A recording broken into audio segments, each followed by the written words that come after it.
Good morning. Thank you for joining us today for our webinar, Intentionality in the College Search Process. My name is Ashley Smith. I am the Marketing Director at Scoir, and we are excited to welcome back Peter Van Buskirk, who was with us a couple weeks ago and is continuing to shed light on the college admissions process for us in normal times, but also as we navigate the current landscape. So Peter, welcome back and thank you for joining us. Oh, my pleasure. Good to be with you.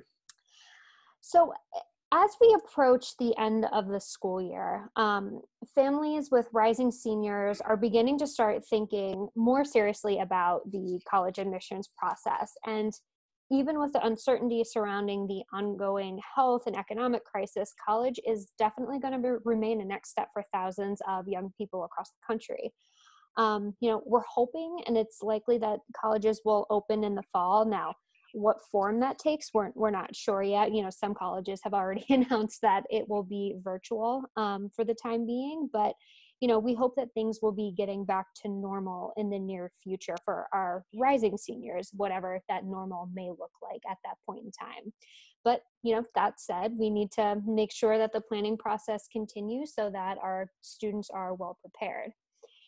And one of the things that we talked about in our previous conversations was the concept of fit and what that means for students when they begin the college search process. And one of the things that you made note of is that now is a good time for students to reflect on why they want to go to college, what they want to accomplish, and how they feel they can best accomplish those goals. And, that's definitely easier said than done. That's absolutely right. And I was reminded of the importance of this kind of conversation in different meetings that I've had with prospective college applicants in the last few weeks. It's interesting because the student comes to the table with a deer in a headlight look, like, okay, this is supposed to happen. What do I do next? And the parent usually comes to the table with an agenda or a narrative already well developed, because when you think about it, mom and dad have been working on the college planning, the college thinking process for 16 years. Whenever your child's born, you begin to imagine what that child's future will be like. So the conceptual planning has been taking place in mom and dad's imagination for a long time, and now we have a 16 or 17-year-old who's arriving on the scene with an expectation of, okay, let's get going, let's figure this out. And as a result, the initial focus is on the object, going to go to college, rather than why. And I think that this is really important that students slow down, or should I say parents slow down a little bit and allow the students to catch up. And just to reflect quickly on the outline that you have presented here, why do you want to go to college? You'd be amazed at the number of students who aren't really sure what that means. Mm-hmm. It's what they're supposed to do. It's what everybody does after high school. No, it isn't. It's what you need to choose to do. And as is the case with many things in life, we'd much rather engage in something by choice than by mandate. So what I try to do is remind students that, at this particular point in time, you need to engage in conscious decision making. Why would you choose to do this when you don't have to? And especially in the time of coronavirus, there are a lot of other variables out there that are impacting the way families think about this. They're saying, well, maybe you don't need to go this year because colleges are not going to be open the way they usually are. It's going to be all virtual learning. And that's an important observation to make. So if college is a choice you're making, and you want to make sure that you engage in the process, educational process, for certain reasons that are important to you, will those opportunities be there for you this year the way you would imagine them to be? So don't make assumptions that everything is the way you want it to be. I've interviewed, as you know, a lot of deans of admission lately to kind of get an insight into how they're imagining the college admission process in the coming months. Mm-hmm. And I've asked them, what advice would you give a 17-year-old who's feeling a little overwhelmed by the whole prospect right now? And almost to a person, the response initially was breathe. Uh, don't allow yourself to be overwhelmed by it, but take a step back and really assess what it is you want to accomplish, and then how you would like to accomplish those goals. So how would you like to engage in learning, and what are the things that you want to take away from the experience? So it's a good time now, especially since there's not much going on in the world. I say that because most of us are confined to our homes. It's a good time to have these thoughtful conversations, and moms and dads should be very patient about asking questions, not insisting that there be an answer right off the bat, because there isn't always going to be an answer, or it could be an answer that changes. But the more the student comes to an understanding of why, the more likely the following or the follow-on a conversation about college planning will take a much greater focus. And we're going to talk about intentionality today. If they know why they want to go, they can own it, and they can project from themselves into the future what this college experience means to them, which frankly will help them become better college applicants. Sure. And, it's kind of like otherwise walking into a store and without having any particular idea of why you're there or what you want to buy, and you see something, you see a shiny object, and you decide to buy that shiny object. Why? Well, it's a shiny object. Now you've got a shiny object, but where does it fit in your life? Well, the same thing's true about college. Right? A lot of families begin this process looking at shiny objects and saying, well, we're going to go here. Why? Well, it's a shiny object. Mm-hmm. And I think if you want this process to make more sense for the student, you got to take a step back and understand why you're going into the store to begin with. Yeah, absolutely. So what you're saying is that it's important for families, or more specifically the student, to know what they want or need before they even go into the store in the first place. Because it's easy to be distracted by those shiny objects. Well, sure. And let's make the shiny objects real in this college process. Students will say, I want to go to a big school. Well, why do you want to go to a big school? Well, there's a lot more going on there. Really? There are a lot more people there, but they tend to be broken out into different communities within the larger school. Your real access as a student to things that are going on there isn't going to be that great. You're going to end up in one of those small communities around that campus, that institution's campus. Well, I want to go to an Ivy League school. Why do you want to do that? Well, it's an Ivy League school. It's a great school. Everybody knows about it. That's not a real good reason. You've chosen the shiny object rather than having chosen something because it has meaning for you in your life. So it's, I think, real important for students to get past the abstract consideration to a notion of what makes sense, what fits for them. And this is where the ownership piece comes in again. When students are projecting outward about a choice because they believe that it will conform with somebody else's belief of what needs to happen, they're going to make a big mistake. But when they can reflect inwardly and then develop an agenda, if you will, a set of priorities that drive the process, then they're much more likely to approach this with a sense of purpose, a purpose that comes from within them, and a purpose that will lead them to places that make sense to them, that will fit them best. Yeah, and that's not an easy task, because if you think about it, I mean, how many 17-year-olds really have a well-defined sense of purpose? And some of them may, but I mean, I think we're all still asking ourselves that question to a certain degree. So how does that relate to the 17-year-old who's trying to make that, first real significant adult choice in their path forward? And it's kind of funny that you say that, because one time I in a presentation I was exhorting parents to create some space in the whole conversation so that their student could step up and start to make decisions. And one dad put his hand up and he said, well, you're not really suggesting that we should ask our 17-year-old to be making these important life decisions all by himself. And I said, well, it might not be a bad idea, at least to give him a voice in that conversation, because otherwise, if he chooses to do things, or he ends up doing things because you've led him to that point, then he gets what he gets, and maybe it works, maybe it doesn't. But what we want for the student to do is arrive at that point because the choice is intentional. It makes sense to him because of what he wants and what he hopes to accomplish in life. So, we have to get the kids to think beyond the abstract to something much more concrete that's connected to, again, who they are, what they want to accomplish, and how they can best accomplish it. So that being said, how would you suggest that a student begins to explore what their sense of purpose or intentionality is in this process? Well, in ideal terms, that exploration begins with the conversation about what do you want to do, and the things we've been talking about. So once the student has some sense of that direction that is emanating from herself, then you want to get out and see college campuses. You want to find out whether the programs are there, the culture, and I'm going to use the word culture often, I think, here, but the nature of the presentation of the program fits with how you like to learn. And that's when I talk about culture. Each college and university campus and each department within the campus will have a different cultural approach to the subject that they're teaching. So you want to get inside that culture.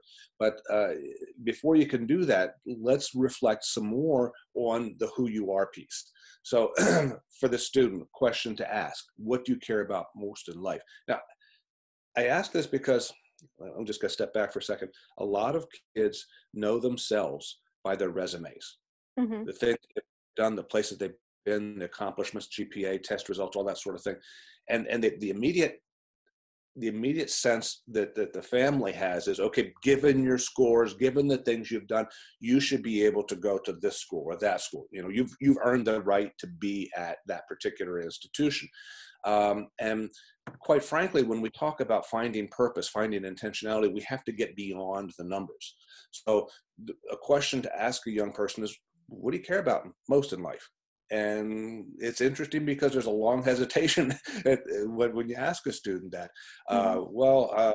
I like to help people. Great. Can you give me some examples? How does it make you feel when you have these types of interactions? I like to experience different cultures. Wow, what kind of experiences have you had? What have you learned from those experiences? And as we have these kinds of conversations about what you care about most in life, we can drill down a little bit into really the core of the individual, to understand what's defining her and her belief systems, which is important because it will be those beliefs and that belief system that helps to guide her through life, let alone the college process. We might want to ask the question, what excites or concerns you about your future? Now, there are going to be some kids who will say immediately, I'm excited because I want to be a doctor. Hmm. Okay, you can't end the conversation there. Why do you want to become a doctor? What has led you to that conviction? Have you had an opportunity to observe doctors in practice? Have you seen a surgery? Have you shadowed physicians, etc.? Well, I want to be an engineer. That's really cool. Why do you want to do that? Well, you get a little bit of a hesitation because with many of these things, students are thinking, well, I can earn a lot of money. Well, yeah, but what about engineering is important? Well, I'm a creative person. I like to build things. Okay, that's good. Let's begin to construct that sense of who you are from this conversation. What you care about, what excites you, what concerns you. And you know what? When you talk about what concerns a student about the future, now you get to understand better how they are engaged with the world around them. Do they really understand what's happening politically, socially, economically? And I find that in conversations with students, I'll ask them the question, what kinds of things are important to you? And I hear a lot about climate change. I hear a lot about gun violence. So, okay, those are the topics. What about these things are problematic to you? What would you imagine could be done? What would you like to be able to do to make a difference? And now again, you're getting past sort of the superficial sense of what you know about to why, and the why is always the important element here. And when we talk later in other sessions about application preparation and essay preparation, the big reveal is about the why. The what, when, and where, the facts are easy, but it's the why and the how that we're trying to dig for here. And it's important to get it early in the process. As you've just noted, if you could change one thing about the world around you, what would it be? I'd like to Hmm. end homelessness. I'd like to make sure that everybody has the same opportunity, and let's eliminate inequality. I've heard from young women, they're concerned about women's opportunity to control what they do with their body, and all good observations. So what next? Is it just something that's out there and you recognize that it's a problem, or how does it affect you? What do you think? What do you feel about these things? Hmm. Uh, So again, as the reflections start to come together, we get to start to develop a new composite understanding of who the young person is. And I'm just going to back up a second and add this.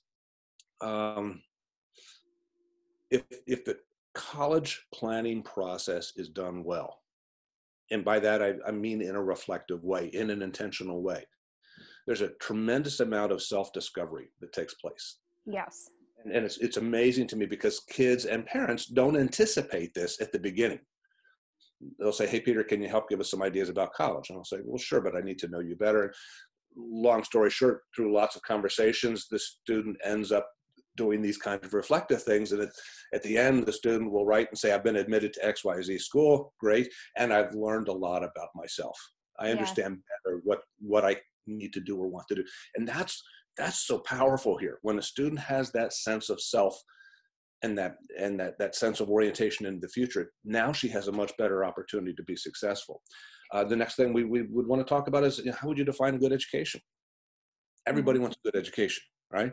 You talk to a student about why she wants to go to college. Well, I want to get a good education. Great. What would that look like? And kids need to understand that each one of them needs to give his or her own definition to what a good education will look like. So what's the dynamic of that learning environment going to be like, such that you wake up every day feeling, this is good stuff. I'm really glad I'm here. I'm getting what I want. I'm getting it the way I want it. But what's that going to look like? Hmm. Because we can't assume that a good education is going to be the same all across the board. A lot of times students assume, well, I'm going to go to a very highly selective school. Why? Well, I'm going to get a good education. Oh, really? How do you know it's going to be a good education? You might not get a good education there. You might be exposed to really smart people and to great resources, but you might not get a good education. So how would you define it? What are your expectations when it comes to thinking about a good education? And I think that the final thought here, in terms of reflection, is if you were given the opportunity to choose any type of assessment. This is a fun exercise that I do with a lot of students. Given an opportunity to choose an assessment to get a grade in any course at the end of the academic year, you could. The teacher says, well, you can write a paper, a 20-page paper. You could take a test covering material for the whole year, or you could do an independent, present an independent project. What would you choose to do? Test, paper, project? And it's just fascinating to hear the way students respond. Some students will say, I want to take a test. Why? Because the why is important here. Well, I'm good at tests. I like to be able to look at the whole body of information, organize my thoughts. I prepare well. I can do that. Cool. Some students will say, I want to write a 20-page paper. Why would you like to do that? Well, number one, I'm a good writer. I'd like to organize my thoughts, create arguments, and present different perspectives on a particular topic that would reveal what I've learned. Good stuff. Why would you like to do a project? Now, it's interesting. Some students will say, well, I'm not good at testing. I don't like to write papers, which is a real valid assessment. But Hmm. let's go a step further. Why would the project make sense? Well, then you start to get some discussion about how the opportunity to be creative, to use sort of multimedia approaches in doing the project, it makes sense to the student. Now, why is this exercise valuable? If the student comes into the process with a list of colleges already in place, and the list of colleges includes a bunch of schools that enroll 10, 15, 20,000 students. And the student has already told me in response to this question that he would prefer to do a project. I'm going to ask the next question. This doesn't make sense. Hmm. Why would you choose to apply to schools where what you're going to do almost every day is take a fill in the bubble test? And you just told me you don't like to do that. You're not good at it. And you told me you want to do projects because you like that. But guess what you're not going to do? You're not going to do projects. You might write some papers, but you're not going to do projects. Oh, do you think then I need to look at some smaller schools? Hey, if the shoe fits, sure. But here we're arriving at some sense of intentionality. It's not a matter of me or the next person, the next counselor telling the student, well, you need to look at X, Y, and Z schools because I think they're good for you. Having this conversation, having these reflections with the student enables the student to come to that realization herself that, oh, maybe there are particular types of places that make sense to me. And again, that's at the core of intentionality. Yeah. making decisions that make sense to you. Yeah, absolutely. And it's interesting as you were going through some of those questions and providing some of the answers that, a student would typically give. I would suspect that 9 times out of 10, those answers aren't necessarily challenged because it's what people expect to hear. But diving deeper and doing this type of reflection is also going to allow them to truly dive deeper into the planning process and take ownership of it. Well, sure. And it was interesting. A couple of weeks ago, I had a conversation with a young man and his mother. And the young man, a really smart kid, well-accomplished kid, but he was dutifully listening because mom had all the notes. She'd made her own spreadsheet and she had her list of schools. And it was clear that she'd been working on this for some time. Mm-hmm. And as the conversation went on, I tried to be very deliberate about redirecting the conversation to the young man to get him involved. And at some point, I needed to say to mom, listen, this is great. You've done a wonderful job, but you realize you're not going to college. So you need to be able to create some space for your son to step up and start to make some decisions for himself about this. And then she had a list of schools. And I'm assuming that they had a conversation. So I was curious. I said, can you tell me a little bit about the schools? And I'm talking to the young man now in his mom's presence. And there were some very highly selective schools, some Ivy League schools, and some other quite good schools that may not have been as prominent. So I asked the question, so why do you want to apply to XYZ?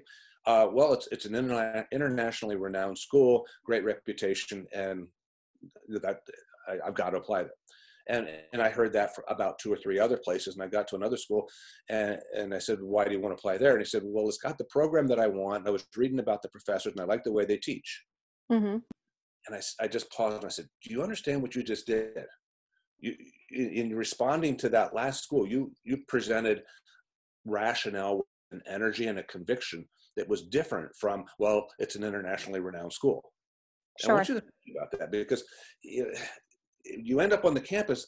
The fact that a place is internationally renowned doesn't give you an education, but the fact that you like the way a curriculum is organized, the way the faculty are teaching it, the kinds of things they teach, now you're finding that connection through that intentionality.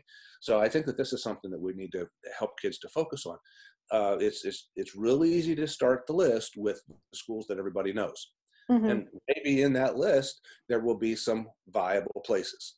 But I think that this is a good time in the process to expand the list, let it grow, see what else is out there. Yeah, absolutely. And, introducing the concept of intentionality in this case was really about helping that student make the meaningful connections, like you just expressed in one of the schools that he suggested towards the end.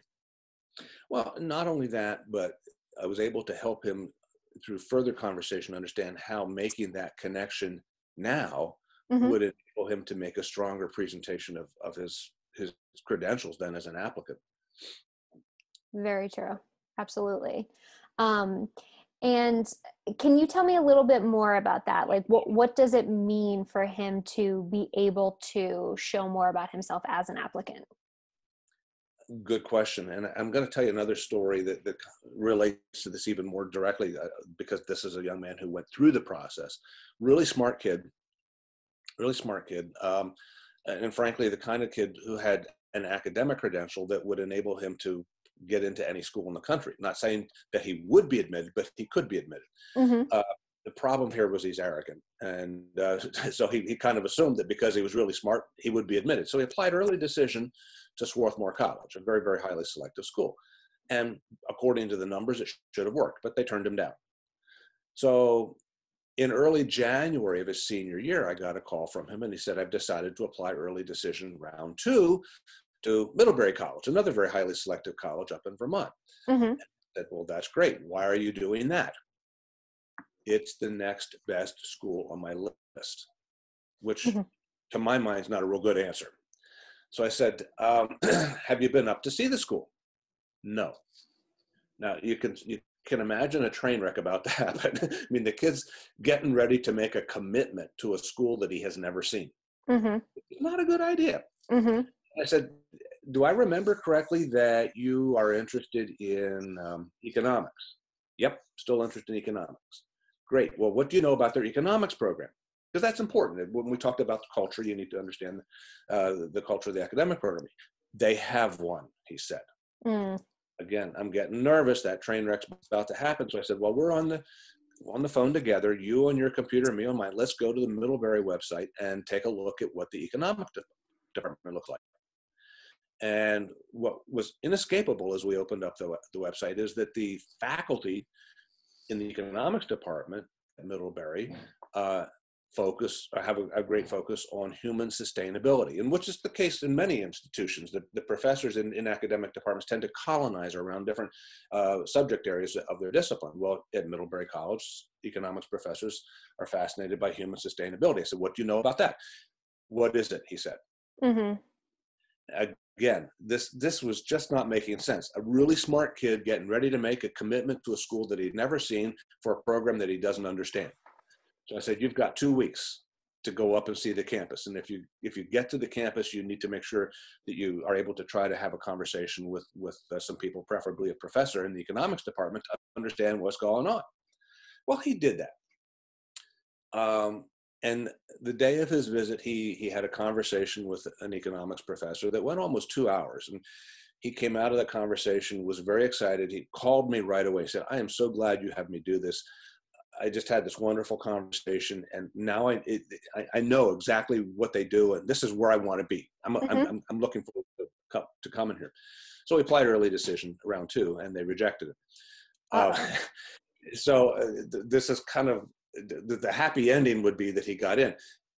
He ended up going to a very reputable school someplace else. But the point I want to make here is, had he been thoughtful well in advance about what he wanted to accomplish and why, instead of being arrogant and assuming that I have the numbers, they're going to take me because I'm smart, I'm good, had he been thoughtful about what he wanted to do and why and how, he would have made stronger connections. Had he that conversation with the professor at Middlebury back in September of his senior year or October, then he would have been able to frame his candidacy around that understanding he had then of the department and how that program, the culture of that program, would be suitable to meet his needs. That intentionality would be met.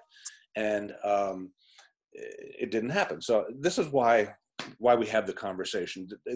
When young people look at selective institutions, they don't recognize the fact that it's making that connection, born out of a sense of self, but making that connection with an institution that says, this is what I want to do, and I've applied to your school because you have what I want and you do it the way I want it. This is a good match for me. When you can show that in an application, when you can prove the intentionality, wow, good things can happen. Yeah. So it was a humbling experience for this young man. Yeah, as I say, he landed well, but it was a lot of learning process along the way.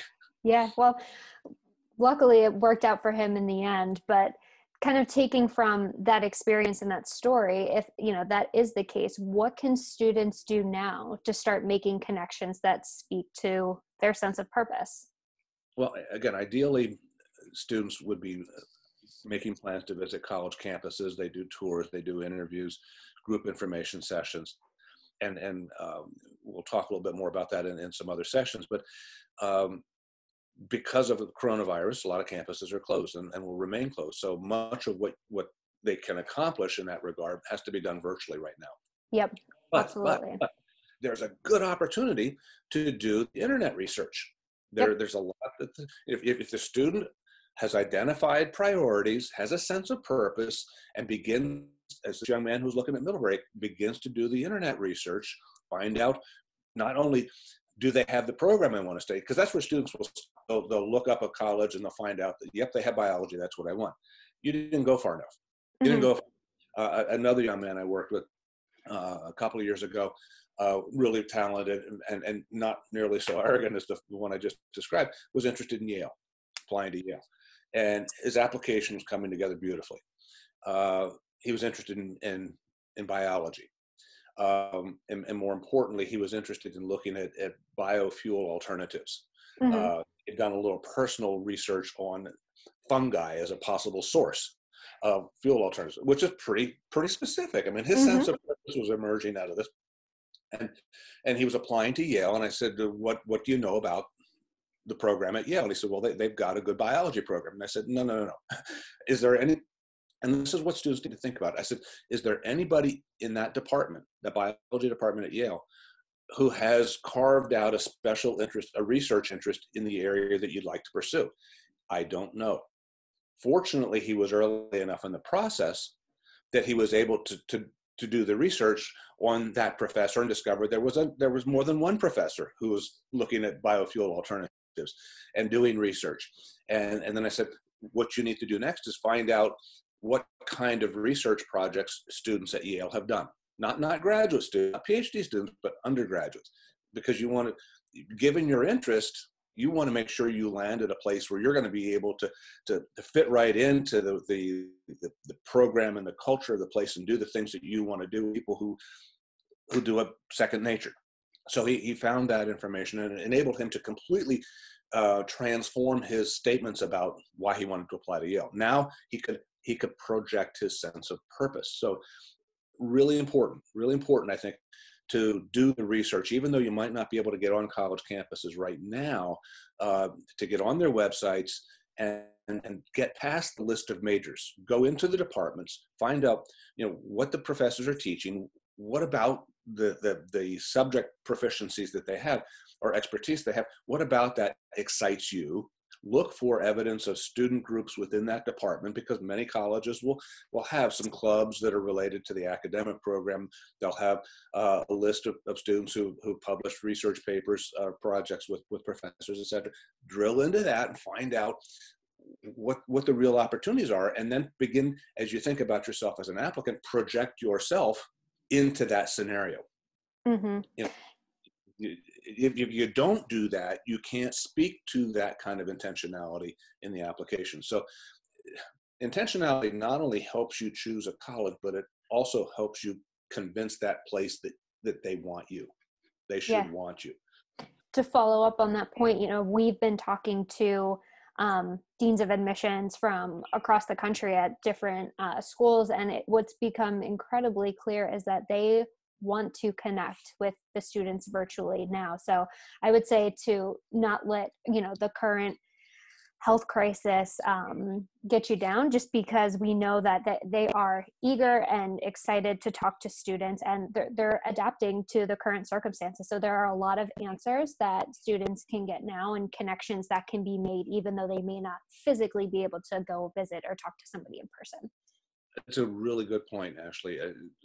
Most colleges and universities, even large schools, are retooling themselves right now to create access for students who would otherwise be visiting the campus. And by access, I mean, there's always the virtual tour, they're using drones, et cetera, to have different kind of camera angles, but also members of the faculty, students, members of the admission staff are making themselves available for, Zoom interviews and conversations of this nature. So got to do it.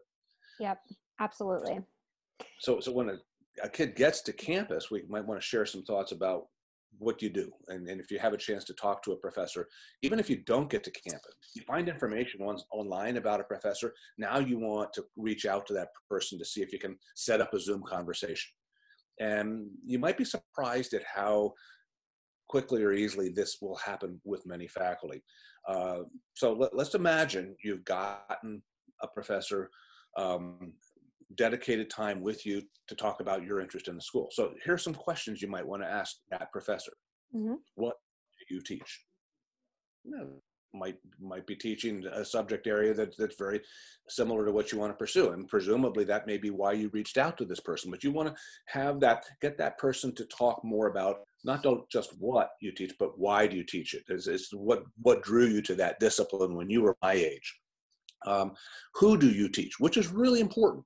You might be talking to a well-known, perhaps famous professor who only teaches graduate students, only does research, only appears in front of undergraduates on a television screen once a week or once every 2 weeks. Mm-hmm. So you want to know, who do you teach? How do you teach? When do you teach? All of these things get to the nature of the engagement that the faculty at that particular school have with students.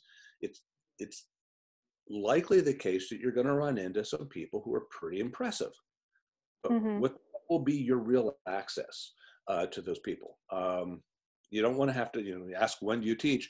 You don't want to have to wait until you're a graduate student to have access to these people.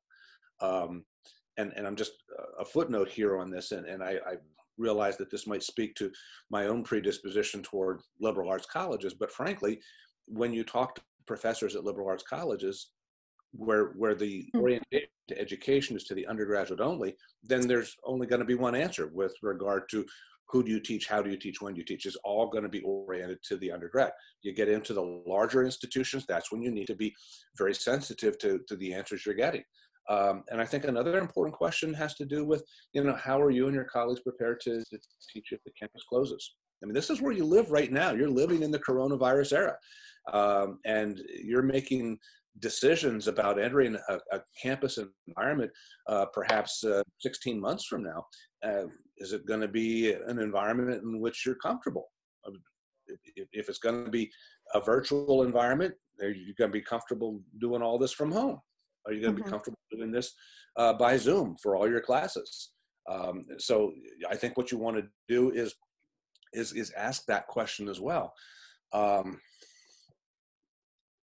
There's some implications for that as well. If it turns out that a particular campus is going to be closed, if you will, so that the program is delivered virtually, it's likely that most campuses are going to be like that. So one real consideration for a student who is mindful of how she likes to engage in learning may be, well, I know how I like to learn. I'm an experiential learner. I'm a hands-on learner. I like to be in small group situations. I want to do the project, not the paper. Maybe what you need to do is take a step back and say, well, maybe this option isn't a good one for me now, or maybe it's not a bad thing for me to just consider taking a gap year to maybe put off entering college for another year until that on-campus, that high-touch opportunity is going to be there for me. Mm-hmm. So It's interesting because I don't, like, just reflecting on my own experience, I wouldn't think that this is something that students can actually go and do and talk and ask them those questions. But, based on your points here, it's definitely something that students can and should take advantage of to help them in this process. absolutely, this is all discoverable information. When you break it down, if you're considering the choice of college and the investment in college, you need to do the research in this the same way you would research the investment in a home, in an expensive vacation, in a new vehicle. I mean, you need to check it out inside and out, upside down. You need to make sure that it is going to be exactly what you want for the money you're going to pay. And you pay a lot of money for a college education. So this is all discoverable information, and colleges and universities are increasingly mindful of the need to present it. A tip I would offer is this: the way you are treated by a college or university as you try to learn this information, in other words, before you've made an enrollment commitment, the way you're treated by an institution is a good indicator of how you'll be treated once enrolled. Mm-hmm. So if you try to have these conversations with professors or admission staff or anybody, coaches, et cetera, at a college or university, and it's just not going real well, they don't seem to be paying an awful lot of attention to you, or they don't really open their schedule up to include you, it's not going to get any better. It really isn't. So this is a good litmus test that you can pursue to see how colleges are going to treat you later. Yeah, absolutely. And I think that I don't want to dwell on it too much, but let's talk a little bit more about those conversations, because once you get the professor in conversation, the people who really like to teach and really like to influence or impact young people's lives, they'll want to talk to you, and they'll talk to you for as much time as they have. They'll give it to you. Okay, now they'll tell you their story. They'll want to know your story and all that kind of thing. So there's some more questions though that you might want to get at, and this stretches the lines of credulity a little bit. But for example, you want to ask a professor, could you tell me about the independent study research conducted by undergraduates in your department this past year? Mm-hmm. And that's important, because if you just say, do your students do research with professors? the answer is going to be yes.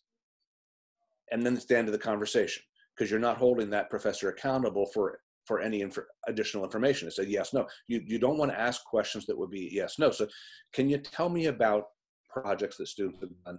And the accountability is really focused here by saying this past year. Now, the professor might or might not have done projects with students, but if she hasn't done projects with students on her own, she'll know colleagues in the department who have done.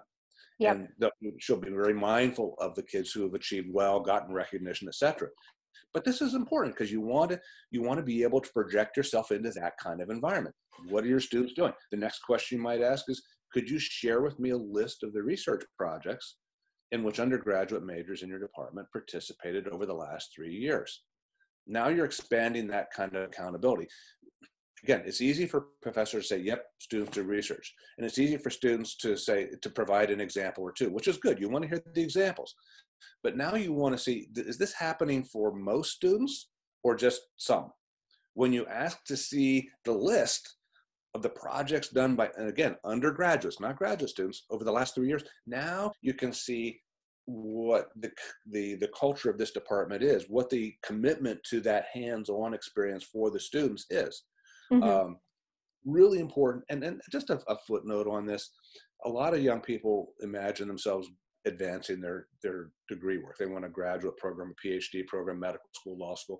And a lot of times when you apply to the advanced degree programs, aside from your scores, your grades, a real important question that's going to be asked by an admission committee at the graduate program is this: where's the evidence that you've gotten your hands dirty with the stuff? Yep. Where's the evidence if you want to be a doctor? Where's the evidence that you've done the research? Where's the evidence that you've done the social science research? Where's the evidence that you've done independent work in psychology or in education? There it is. So what you want to do is if you imagine yourself looking beyond an undergraduate experience in the coming years, you want to put yourself in an environment where people are routinely, keyword, routinely doing this, that undergraduates have those opportunities pretty much as a rule rather than as an exception. Another Mm-hmm. question you might ask is, how do you and your colleagues support off-campus internship and postgraduate employment and study opportunities? This is important because many times your first job will be related to an internship you had while you were an undergraduate. Mm-hmm. So how do people in that department help set students up for those kind of advanced learning opportunities, that learn by doing kinds of things? How connected are members of that department with alumni and with other employers outside of the institution who can facilitate the hiring process later on? And again, not a bad idea to ask for maybe a placement list. Can you show me the hiring successes of the students who graduated over the last 5 years? In other words, where have they gotten jobs? What kind of jobs have they gotten? And you know what? This information is discoverable. Mm-hmm. You might feel like, well, they can't tell me that. They sure can tell you. They may not volunteer it, but if you ask, they've got to tell you. Yeah. And if they give you a hard time about it, what does that say about Right. as an institution? So this is all good stuff to ask. Now, it goes back to intentionality.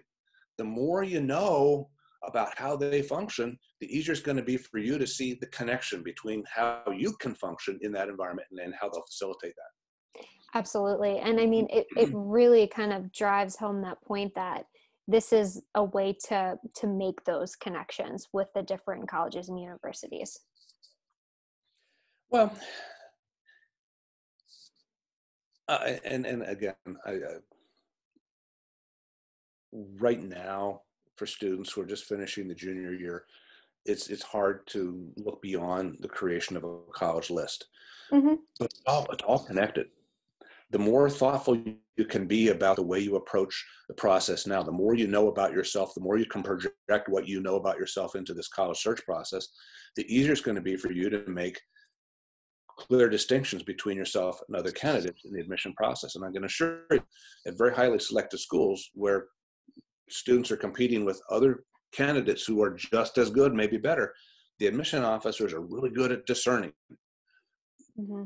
that sense of purpose the students convey. And if it appears that a student has applied to an institution because it's a great school, internationally renowned, I want to see if I can get in, you're done. You have no chance, because that's a pretty transparent attempt at just getting in if you can. But when the student is able to make the clear and strong argument that I know what I want, and I know you've got it, and this is how I can see things working once I'm there.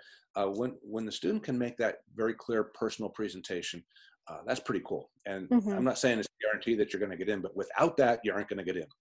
Sure. Without, not going to get in. Yeah, and I mean, it really just reinforces the point that this can make all the difference in the world in this admissions process. Right, and you're not an applicant yet, but yes, you are.